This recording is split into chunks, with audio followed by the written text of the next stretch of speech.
Hello बच्चों, कैसे हैं? उम्मीद करता हूँ अच्छे होंगे। मेरा नाम है यश कुशकर, आप देख रहे हैं TY क्लास। तो अभी तक हमने एडिशन ऑफ मैट्रिसेस की बात कर ली। अब हम बात करते हैं मल्टीप्लिकेशन ऑफ टू मैट्रिसेस की। देखो, मैंने इसके लिए सेपरेट वीडियो इसलिए बनाई है क्योंकि उससे मैं इसको थोड़ा अलग अलग रखना चाहता हूँ। तो देखो, होती क्या है मल्टीप्लिकेशन ऑफ टू मैट्रिक्स। मान लो, मैं इससे अब कैसे समझा, तो मान लो मेरे पास एक मैट्रिक्स है A, एक मैट्रिक्स है B, ठीक है। तो अगर मैं कहूँ इसका ऑर्डर m क्रॉस n है और इसका ऑर्डर k क्रॉस p है, ठीक है, जस्ट एक एन एग्जाम्पल, तो मैं क्या कहूँगा कि जब भी थ्योरम आती है उसी के अकॉर्डिंग मैं आपको बताऊँ कि a इंटू बी, मतलब कि a इंटू बी सिर्फ जब डिफाइंड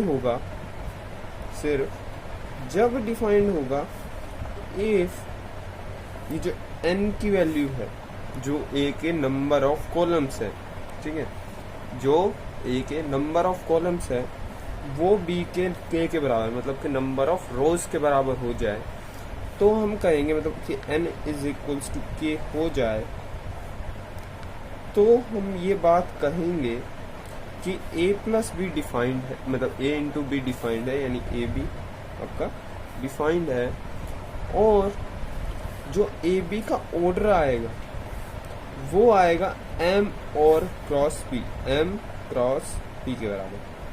देखो मैंने क्या कहा कि अगर a b, मतलब दो मैट्रिसेस का जो हमारा मल्टीप्लिकेशन है वो डिफाइंड है, तो ऐसा सिर्फ जब होगा जब n is equals to k होगा, और जो ए बी आपकी मैट्रिक्स आएगी उसका जो ऑर्डर होने वाला है वो होने वाला है m क्रॉस p, ठीक है।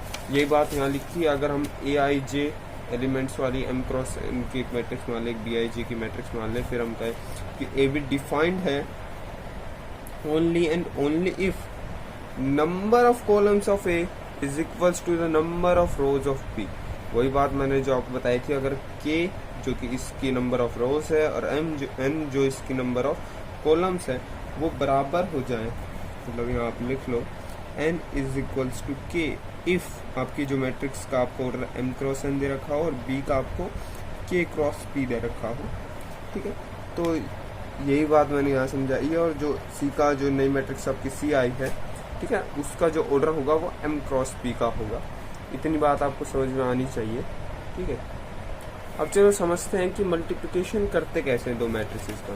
तो देखो, इसका मल्टीप्लिकेशन करने के लिए मैं आपको थोड़ा समझाता हूँ। मान लो आपको दो मैट्रिसेस दे रखी है, तो एक मैट्रिक्स आपको दे रखी है c इज इक्वल्स टू 1 - 1 2 0 3 4।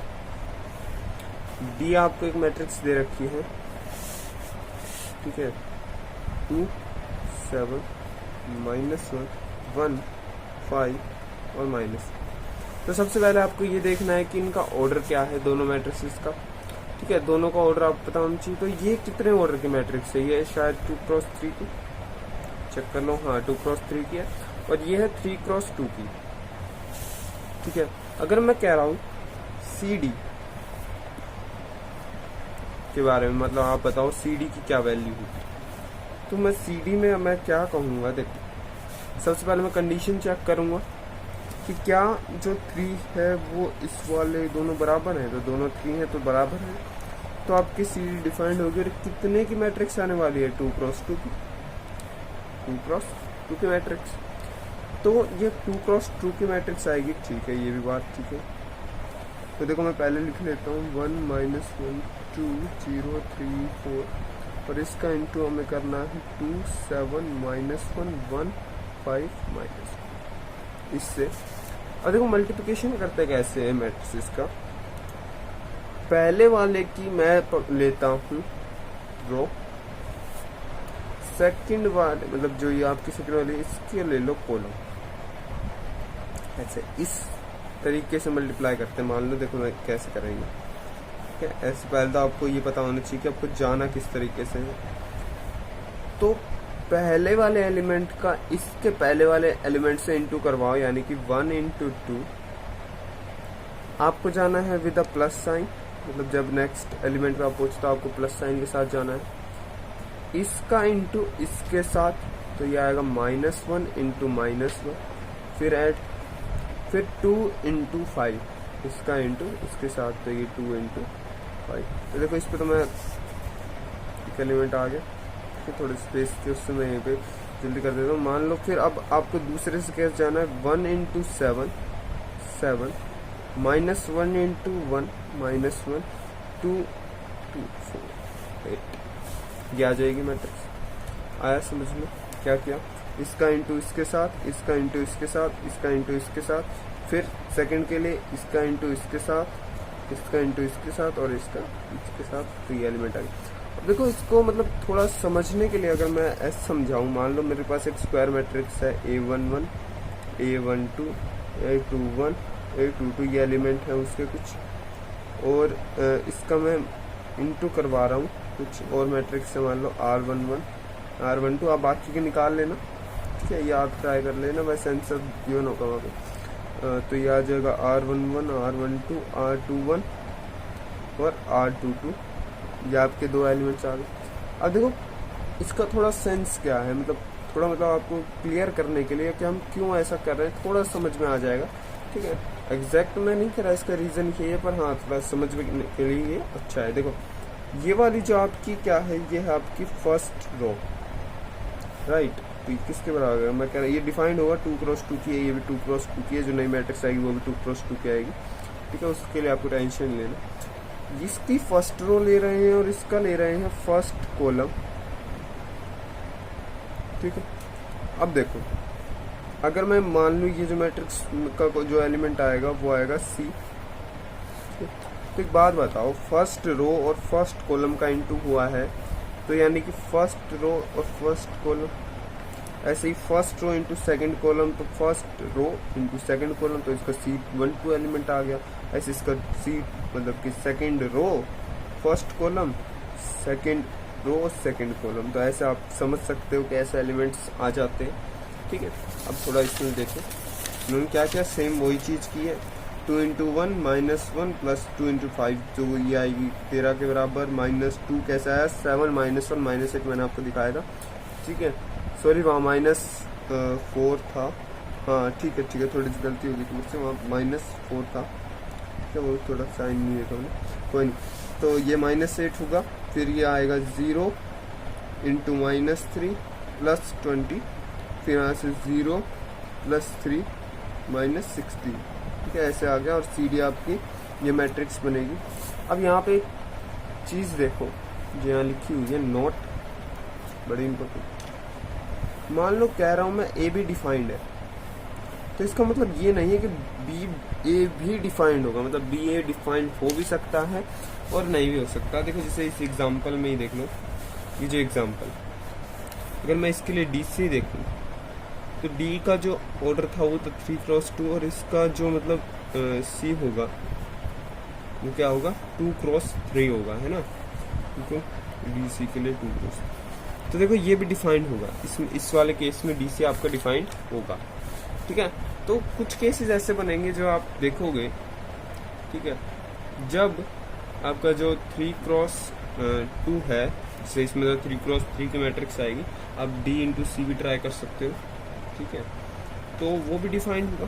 तो ये बात यहाँ लिखी है कि नोट क्या है कि AB भी डिफाइंड होगा जब, तो BA डिफाइंड हो ही सकता है, नहीं भी हो सकता है, इस केस में डिफाइंड है, ठीक है, ठीक। और क्या कह रहा है ये, अगर AB और B, A और B दोनों आपके स्क्वायर मैट्रिक्स होंगे तो AB भी डिफाइंड होगा और BA भी डिफाइंड होगा, ठीक है। ये बात थोड़ी सी इम्पोर्टेंट है, ठीक है। अब आपको यहाँ से आप देख सकते हो कि हम क्या बात होनी चाहिए उस इक्वेशन। मान लो AB और B आपकी स्क्वायर मैट्रिक्स है, यहाँ पे BA भी डिफाइंड है और BA और AB दोनों डिफाइंड है। स्क्वायर मैट्रिक्स भी हो सकती है, नॉर्मल भी हो सकती है, हम स्क्वायर की बात कर रहे हैं अभी। तो देखो AB भी डिफाइंड है और BA भी डिफाइंड है, तो देखो क्या कंडीशन होनी चाहिए ये समझो, N L के बराबर आना चाहिए, इधर से एक फर्स्ट कंडीशन, यहाँ से K M के बराबर आना चाहिए, ठीक है, जस्ट यही केस है, ठीक है। उसके बाद हम बात कर रहे थे properties of multiplication of matrices की।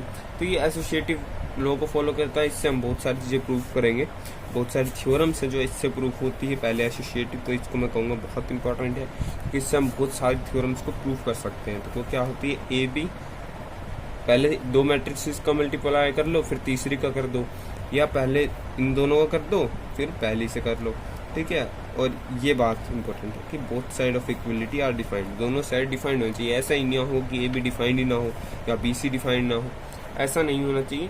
डिफाइंड हो तो आप ये कंडीशन कर सकते हो। फिर आता है डिस्ट्रीब्यूटिव लॉ, मतलब ए इंटू बी, ए इंटू बी प्लस ए इंटू सी, या फिर इधर से इसमें लिख सकते हो। अब इसमें भी वही सेम कंडीशन है, whenever both sides of equality are defined, दोनों साइड से इक्वलिटी डिफाइंड होनी चाहिए।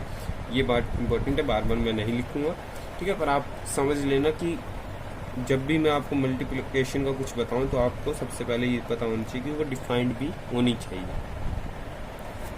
फिर लास्ट जो टॉपिक हमारे पास इस एक्सरसाइज से रिलेटेड है वो है एग्जिस्टेंस ऑफ मल्टीप्लिकेटिव आइडेंटिटी। मतलब देखो मैंने आपको पहले ही बताया है कि जैसे 1 का काम हमारे नंबर्स में है, आपके हमारे नॉर्मल मैथ्स में है, ऐसे ही आपके मतलब नंबर्स में जैसे आपका 1 का काम है, और जैसे 0 का काम आपका नंबर्स में, जो आपका 0 का काम, वही सेम काम आपका आइडेंटिटी मैट्रिक्स का है मैट्रिसेस में, और नल मैट्रिक्स का है आपके मैट्रिसेस में। तो क्या होता है कि अगर हम ए मैट्रिक्स का ही, पहले भी मैंने एक बार आपको बताया था, अगर इसका इनटू मैं आइडेंटिटी मैट्रिक्स से कर दूं तो वही आपकी वैल्यू वापस, मतलब वही आपकी मैट्रिक्स वापस आ जाती है, ठीक है। आप इसको ट्राई भी कर सकते हो। मान लो मैं आपको दिखाऊं, मान लो मेरे पास है 1 2 2 1 आपकी मैट्रिक्स है, इसका मैं आइडेंटिटी मैट्रिक्स से इनटू करता हूँ, ठीक है। तो देखो क्या आएगा, 1 इंटू 1 2 इंटू 0, 1 इंटू 1 हो गया। अब ये 1 इंटू 0 0, और 2 इंटू 1 2, 2 इंटू 1 2, और 1 इंटू 0 0 हो जाएगा, ठीक है। फिर 2 इंटू 0 ये 1, देखो सेम मैट्रिक्स वापस है। तो ये बात है, जैसे आप नंबर्स में देखते हो, मतलब 5 का इंटू मैं 1 से करूँ तो 5 आएगा, 2 का इंटू मैं 1 से करूँ तो 2 आएगा। ऐसे ही अगर मैं एक जो आपका मैट्रिक्स है उसका आइडेंटिटी मैट्रिक्स से इंटू करूँ तो ए आएगा। ये थोड़ी इंपॉर्टेंट बात यहाँ पे है, ठीक है। तो ये बात आपको ध्यान रखनी, ये भी इम्पोर्टेंट है, स्टार मार्क है, स्टार लगा, लेकिन ये भी काफ़ी काम आती है, ठीक है। और इससे हम जो है आपकी एक्सरसाइज डिलीट हो गई है इस साल के सिलेबस से, एक्सरसाइज 13.5 और सॉरी 3.5, उसमें हम क्या निकालते थे, इन्वर्स निकालते थे, है ना। इसी का ही हेल्प करके इन्वर्स निकालते थे, ठीक है। 2-3 हमारे 3 आई थी जो हमारे हम यूज़ करते हैं ऑपरेशंस, वो लगाते थे किसी मैट्रिक्स पर, उससे इन्वर्स निकालते थे, ठीक है। तो वो डिलीट हो गई है, और वो उसके लिए बहुत इंपॉर्टेंट प्रॉपर्टी थी, ठीक है। तो अब हमारी प्रॉपर्टीज़ ऑफ मल्टीप्लिकेशन ख़त्म हो गई, हमने आपको ऑपरेशंस ऑन मैट्रिक्स बढ़ा दिया। अब जो है जो हमारी एक्सरसाइज है वो बचती है, ठीक है। तो अब हम एक्सरसाइज की बात करते हैं।